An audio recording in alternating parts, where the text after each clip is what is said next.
With a glut of cheap labor to hire from, the coal industry and big coal operators had little incentive to improve conditions.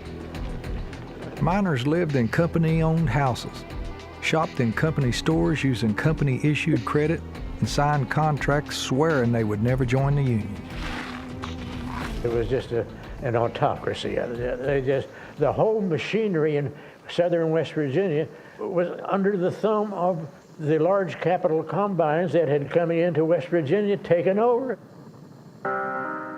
There's a texture and a fabric to the people in this region, so we will take a stand. We're good people, and we're going to take a stand on these issues. They didn't stand alone. By 1920, the 30-year-old United Mine Workers of America had unionized most of America's coal fields, winning better conditions and wages for its members. Union miners earned up to 30% more and worked a shorter day than their unaffiliated brethren. Alarmed by the union's success in West Virginia's northern coal fields, coal companies in the southern part of the state vowed to keep their mines union-free by whatever means necessary. Mine owners put newspapers, politicians, and entire police forces on their payrolls and hired armies of so-called private detectives to rough up workers who dared even to speak about the union. The most notorious was the Baldwin Felts Detective Agency. They were legal outlaws. They did whatever the company wanted. The company owned the courts, the politicians. So these henchmen had very little limitations. We was used to being people that didn't believe in violence. Our people was fun-loving people. And then when those thugs, we called them, came in, fear started with us. Hilda's father, Bill McCoy, was a miner and a union man. She was just 5 years old in 1920 when the thugs came to town to terrorize the pro-union miners. They came marching down with their guns on their shoulders, and they started shooting their house, and everybody was getting under the beds and behind the house and behind the chimney. It was like something like a war. McCoy and his fellow mine workers didn't stay in hiding for long. To them, a man's rights and dignity were worth fighting and dying for.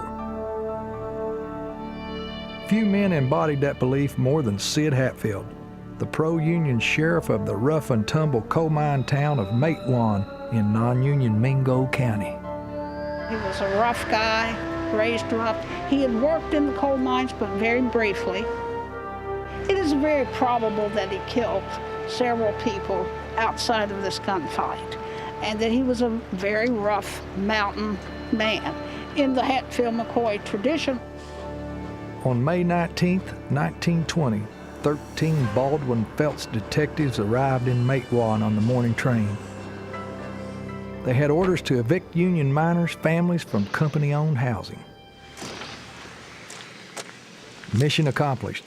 They set off to catch the train home when they were confronted by Sheriff Hatfield, Matewan's mayor, and a group of armed deputies.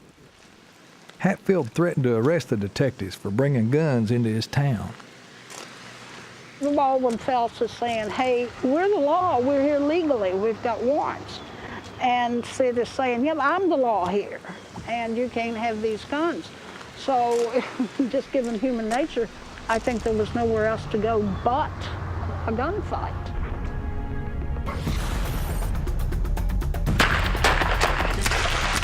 No one knows who fired the first shot.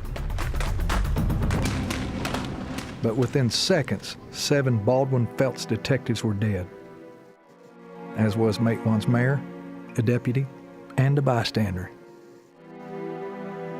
Having met fire with fire, Sid Hatfield had effectively rid his town of the thugs. They would not return to harass Matewan's miners again. Word of the Matewan massacre spread like a mine fire. Sid Hatfield became the mine workers' hero and a national celebrity. The victory was partial, but its effect was enormous. Hundreds of miners flocked to sign up for union membership. But the Baldwin Felts detectives would soon have their revenge. On August 1st, 1921, Sid Hatfield and his deputy Ed Chambers arrived at the Welch, West Virginia courthouse to face trumped-up gun possession charges. The guys did not have guns on them that day. They wanted to show that they were trying to obey the law by coming in there. As the lawmen and their wives climbed the courthouse stairs, 20 heavily armed men, mostly Baldwin Felts detectives, emerged from the shadows and opened fire on the unarmed lawmen.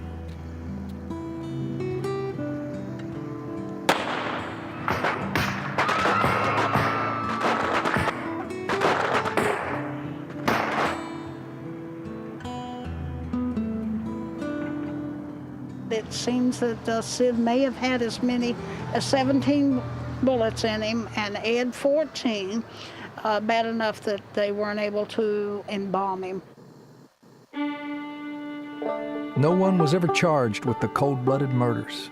But if the goal was to scare off the miners, it didn't work. Sid's death fanned the flames of resentment and rebellion against the mining companies. From across southern West Virginia, thousands of miners poured out of the hills to stand up to the coal companies. They were not to be denied.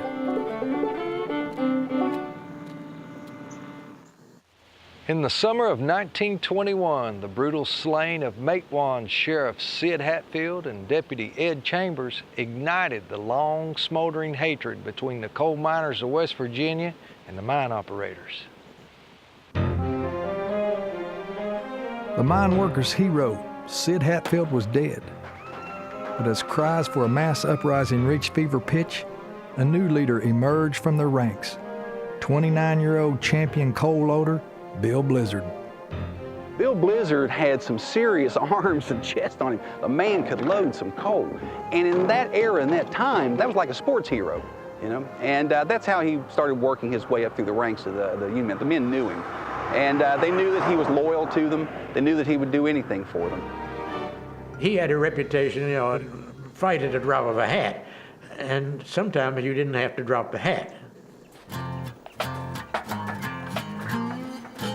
On August 20th, 1921, hundreds of angry miners assembled just south of Charleston to start the 80-mile long march south to non-union Mingo County.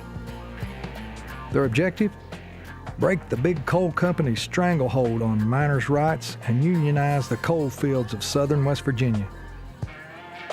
To identify themselves, the men tied red bandanas around their necks. Now, a New York reporter seeing this coined the term redneck. It's the original origin of the word redneck. And at that time, if you were called a redneck, you took that as a compliment. You were a good union, hard-working man.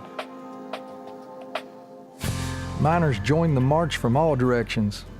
Most walked. Some drove. One enterprising group even commandeered a train. By the time the armed men converged on the town of Madison, they numbered in the thousands.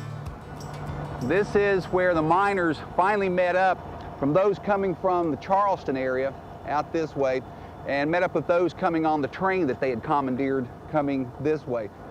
It was orderly as 10,000 angry people can be. It was orderly.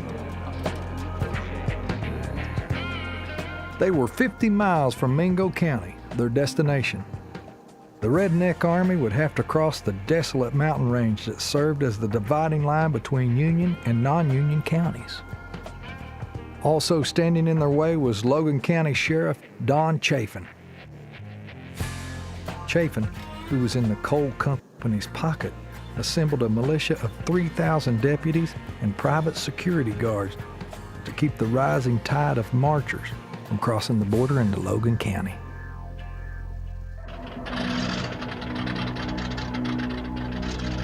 The resourceful Chafin even formed his own makeshift Air Force, hiring 3 biplanes to conduct aerial reconnaissance of the marchers' progress, and to drop tear gas and crude pipe bombs along their route.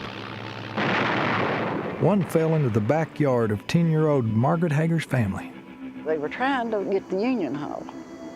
That's where they dropped that bomb, and it didn't explode, but it did make a big hole. But the deadly tactics only served to steel the Redneck Army's resolve. To me, it's the American spirit. You know, I've got a right to assemble. You're not going to tell me I'm not going to assemble. And if you try to break that up, then I've got to fight back. By August 30th, Blizzard's army was nearing Blair Mountain, drawing ever closer to non-Union territory. Chaffin's militia took up positions along the mountain's 10-mile ridge line, digging in with machine guns, Tommy guns, and high-powered rifles. With his troops armed only with hunting rifles and small-caliber pistols, and with Chaffin's men occupying the high ground, Blizzard realized a frontal assault would be suicide. He split his forces, hoping to outflank Chaffin's men by using the thick underbrush of the mountainsides as cover. Against a hail of machine gun and rifle fire, the miners launched their assault. It was a time when men had to reach down inside themselves and pull out what they needed for courage to be able to march up that mountain as the bullets poured down on them. It was a terrible, terrible time. Over the next 3 days, the miners on Blair Mountain tried again and again to gain ground, only to be driven back by the murderous enemy fire. Kenny King and his archaeology team have found more than 2,000 shell casings on this one short stretch of ridge alone. 7. Okay, we got rifle cases, 30-06s probably, or 30-30s. Most common will be 30-06, because there was a machine gun set up here. We found 7 shell casings there of exactly the same kind of rifle. So I can just imagine the guy shooting it, kicking out the bullet, just shooting one after another. And there were more there, we just haven't found them all.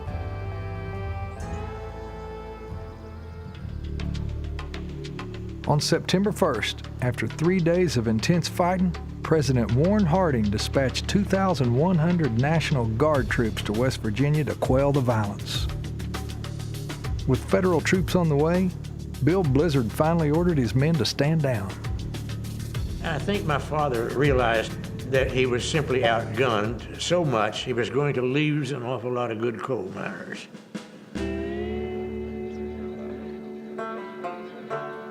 Five days after it had begun, the Battle of Blair Mountain was over. 50 men, nearly all miners, lay dead. More than 500 marchers were arrested and jailed. The battlefront shifted to the state courts and to the court of public opinion. Bill Blizzard was the first to go on trial on charges of murder and treason. West Virginia prosecutors tried to paint him as a violent, bloodthirsty killer, but evidence from the battlefield showed otherwise. It wasn't until the Union brought into the courtroom and laid in front of everyone, including that jury, an unexploded bomb that the government had sent him. And that pretty much turned the tide, I think.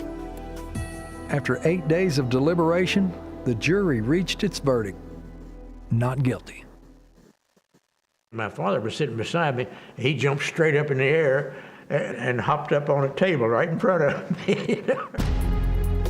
Then they hopped my dad up on their shoulders and hauled out of the courtroom with him, all cheering and yelling. The Battle of Blair Mountain and the exoneration of Bill Blizzard marked a turning point in public sentiment toward mine workers. While fear of communist influence in the labor movement had kept most Americans at a distance, the Redneck Army's fight generated sympathy and support for the Union cause.